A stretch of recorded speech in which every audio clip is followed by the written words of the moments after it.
As I stated in my last post, my EM lives with my husband and I. When she first moved in, she could still drive, and this incident essentially led us eventually taking her car as it was in my name. My mom has an opioid problem and has as long as I can remember. I went without a lot as a child due to her spending all her money on pain pills. I had a different father than my four siblings, and if it hadn't been for the money that went to a lawyer for me every month, I would have been screwed. My dad knew he couldn't trust my mom, so the money to take care of me went to his attorney who would pay for what I needed. It got so bad that my mom would try to return the items bought, so the lawyer would keep the receipt and tell the store not to return it. Anyway, my husband and I had been married for about 4 months when this happened. He went to work that morning as usual and I started my day. Mom left around 10, didn't tell me where she was going. She came back around noon and had a girl I'd never seen in the car before. The girl looked rough. She and my mom got out and came into the house. I came downstairs as I'd seen them pull in from my bedroom window. Me. Who's this, Mom? EM. Just a friend of mine. I knew better. I went about cleaning and such. The girl kept standing in the door leading to the side porch. I asked if they were waiting on someone and my mom said no. The girl kept texting and calling. I definitely knew something was up when my mom asked me to go to the store. I told her no, I was going later and didn't want to go right then. I wasn't about to leave this girl in my home alone. Mom asked me to go upstairs so she could visit with her friend. I told her no and to remember this was my home.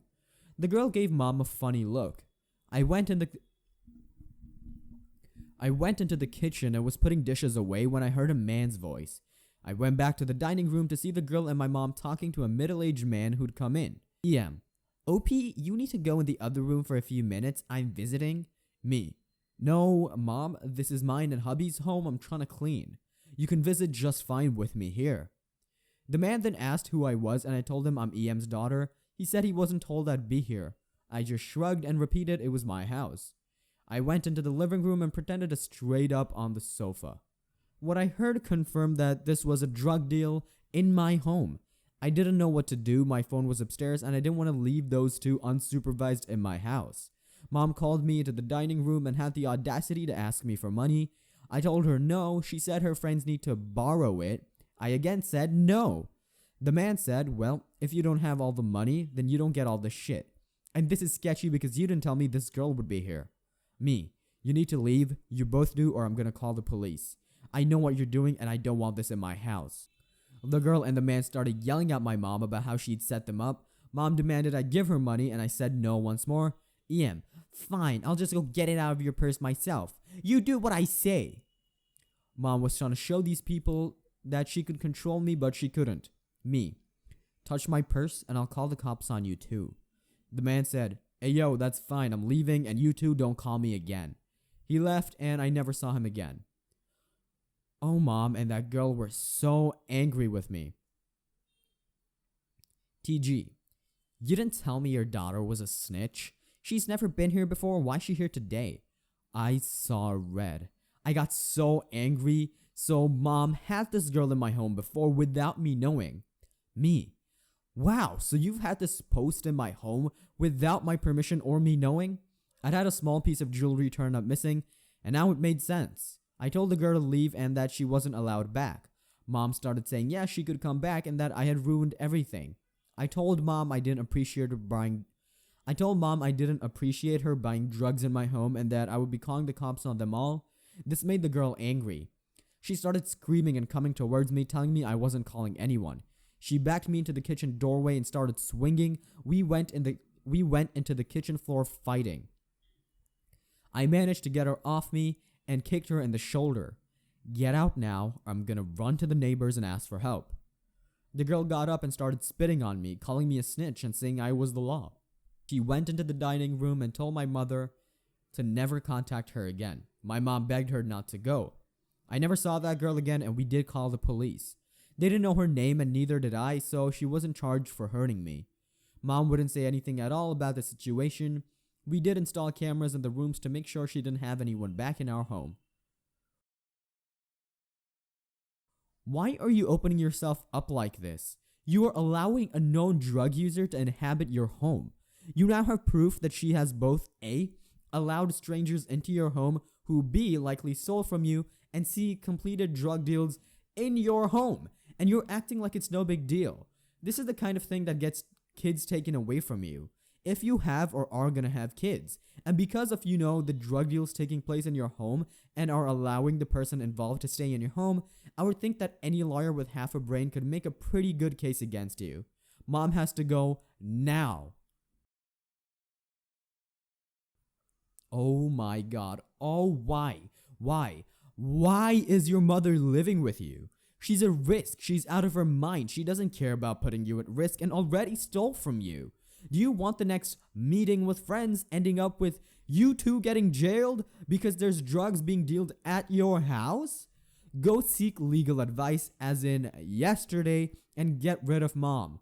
I know she gave birth to you, but keep in mind she's also gonna ruin your life. Why did you happily allow your toxic, abusive, junky mother to move in with you? I have a hard time being sympathetic since you willingly put yourself in this situation, and as a newlywed, I'd be absolutely livid with you if I was your husband. Grow up, grow a spine, and get therapy so you stop enabling your shitty mother. Next story. Background. So, I live in a college town, and on my street there are a few college houses. Now, we live 2 houses down from one of these. We had a few problems with college kids from time to time, but we don't normally have to call the police, and the landlord informs all tenants to keep it down after 10 p.m. as most of the neighborhood is elderly. Now, I am a 30-ish old male who grew up here since I was little with my summer at my grandparents' farm. I learned very early to respect your elders. Now, on to the entitled meatheads. One day, college students were starting to arrive in town. Because of all the overloaded cars, U-Hauls, I see our new students arriving on the street, or so I thought. They pull up in a U-Haul around the corner and start moving small boxes into the house. I said hi as I passed by. I was on my way to work. They didn't say anything, just continued unloading boxes. It's at this time I see 4 rather large guys pull up in an extra load truck and park up behind the U-Haul. And when I say XL, I mean XL. These guys are ripped, and I figure they're here to help the girls unload. Boy, was I wrong. I get home and see a sight I couldn't believe. So this student housing has a large parking area with room for 4 to 6 cars if parked right, with a 2-car garage. So I was a little confused when I saw a car on my neighbor's lawn, and the street was almost blocked by the amount of student cars on the street. In the parking area were dumbbells, exercise equipment, and speakers larger than me, 5'5". People are drinking and music blaring, and people are revving engines and so on. It was a full-blown party from any college movie. Now this house is 2 stories tall, and people are hanging out on the second floor windows, talking, throwing up, and one group doing a beer pour to some guy on the front lawn.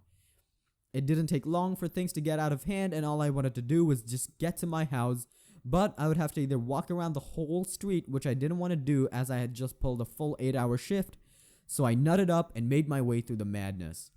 I was halfway through when one of the girls I'd seen unloading came up to me and wrapped an arm around my neck, trying to pull me over to where the people were doing keg stands. I quickly slipped loose, which she didn't like, and quickly called someone. We'll call him Chad, as it seems to fit. Now, I made it to my lawn by the time Chad grabbed hold of me and spun me around. Chad, yo, you got a problem with my girl? Me, what? No, I'm just... But was cut off as he slammed his hand on the wall of my house and pinned me between me and it. Then what the hell do you think you're doing? I don't remember you inviting you on my street. I could smell the alcohol on his breath. Me, dude, I live here, pointing to my house. He smiled and started laughing. Chad, okay, little man, I'll be seeing you around. He left and high-fived his crew as I came to know them as. I quickly got into my house and then started calling around the neighborhood, checking in on my elderly neighbors. Most were not home, visiting their kids and grandchildren, lucky. The party ended sometime around 3 in the morning, and in the morning things were a mess. Beer bottles all over, more that I'd rather not remember. Some people on the lawn passed out and others wandered off. I hadn't slept that night out of fear of them setting a house or 2 on fire from the fireworks show they set off around 1-ish. Keep in mind, I came home around 5-ish and they were partying the whole time. The next few weeks didn't go any better. Now I have one of those inflatable pools in my backyard and I have an 8-foot tall fence which we installed after code showed up and told us we needed one. But that's a story for another time. So one morning, I hear splashing and look out to see two naked girls swimming in the pool, and as I reach my door, I see Chad and one of his crew walking into my backyard via a broken fence door. I was clear it had been force opened. Chad, you little man, hope you don't mind me using your pool. I lost it. I yelled at him and told him to get the hell out of my property. He just smiled, walking slowly to me. Chad, yo little man, that's not very unneighborly of you. I yelled, I don't care, get the hell off my property again. Chad, not gonna happen, little man, there's nothing you can do about it. Now we're gonna enjoy the pool and you can go back into your little house and don't let me catch you peeping at my girl. Now, to me, that felt like a threat. I went inside to call the PD, and within a few minutes they had arrived. After the officers talked to them, Chad and his gang walked off and were given a warning. The officers informed me I needed to get a no trespassing sign, and if anything happens to call them back. The next day, I got the sign and a full set of security cameras. Now I set them cameras while Chad and his boys were out, as well as repair the lock on the fence. And to add salt to the wound, it over-chlorinated the pool, both because I don't know what Chad and his crew had in the pool, as well as making it impossible to swim without causing rash all over the skin. Now I wish that the first pool invented was the last, but I laughed as I found a bikini top and trunks the next morning. In the end, I took the pool down.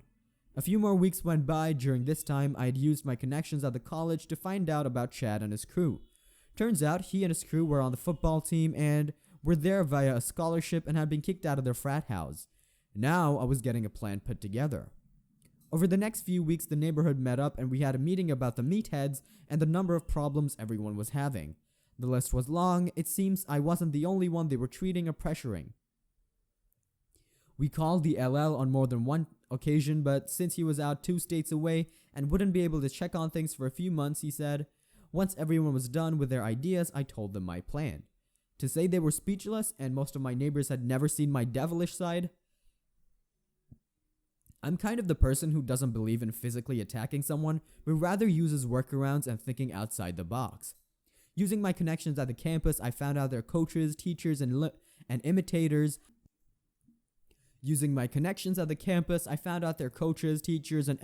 Emails. Next, I set up a few more cameras on the neighbor houses, and then we waited. Party night came, and once again it got wild. PD was called by one and all. Chad and his crew were hauled away as property damage, and one taking a swing at one female officer who tased one of Chad's boys. The next morning, I took the footage and leaked it to the local news, campus webpage, and faculty. The next few weeks, I found out that Chad and his boys had been expelled or whatever it was called, and they would be leaving via the LL. The day Chad and friends left, they had a U-Haul and were loading it, giving all of the neighborhood the stink eye. While loading, they were throwing weights up and one miscaught and down the fit of Chad. It was a bad ambulance ride later, and that was the last time we saw Chad. LL told us later that they had destroyed the inside of the house. I like to think Chad and his boys learned a lesson about messing with people. Karma's a bitch, you know. The next morning, I took the footage and leaked it to the local news, campus, webpage, and faculty. I call bullshit for this line alone. The news doesn't care and you don't have access to the campus webpage. The rest of the story is bullshit as well. Something like this might have happened, but definitely not how you told it. Next story. Okay, so this story is not about me, but my dad's childhood friend got married to someone unwillingly, and my dad told me about it like a while ago. I live in India, and the mindset of certain people becomes very crappy when it comes to weddings. Let's call my dad's friend Neil. So Neil's dad was super entitled and thought of him as being superior to him in every way you can imagine. And also, he should choose whom Neil should marry because he knows what he was doing and what's best for him. Neil has been dating someone for about 2 years or so, and in India, most parents don't approve of their children having a relationship. Neil was 24, still he wasn't allowed to make his own life choices and whom he should marry. When it came to his wedding, he couldn't speak anything about his love life because his father was an influential person in his area. My dad was aware of his situation, but he said he was also afraid to talk to his dad, just because of the kind of voice his father possesses, and the personality anyone can lose their confidence. But somehow Neil gathered the courage and spoke to his father about his girlfriend. His father didn't care about his relationship and said, "If you go against our choice, it'll ruin our name. And do you think I'll let you marry some ordinary girl where we have already seen a bride for you?" He always trusted his parents, like they couldn't be wrong, and his voice was killed. So sadly, he had to sacrifice his love for the pride of his parents. The girl they chose for his wedding belonged to one of the wealthiest families. She had pursued good education, and of course she brought dowry too. Yes, the dowry system is still present in India, but only a few greedy people ask for it. Her father was a well-known businessman, and her brothers were investment bankers. The kind of family she had, everyone agreed to their wedding. The marriage ceremony took place successfully, and my dad also attended that wedding. Neil was happy and so was his family, and then once he got married, my dad was pretty upset as he never called my dad at all after that wedding. People change once they get married. After a few months, it was my dad's birthday and Neil called. As usual, my dad abused him a lot, but then Neil said, "My dad's name, my marriage is over." My dad asked what happened, and then he said, "She was rich, but her mentality was crappy. She never grew up and started throwing tantrums. Initially, I didn't say anything, but after a few days, she started abusing me, and when it crossed limits, finally I called her parents. And the shocking part was they were aware of her behavior. I was married to the wrong person, her family apologized to me for her behavior, but she still didn't stop, and I left her." My dad asked him about his dad, and Neil said his dad cut all contacts with him because he was filled with the guilt of forcing him to marry someone he didn't want to and for ruining his own son's life. And just like that, he ruined the lives of 3 people along with himself.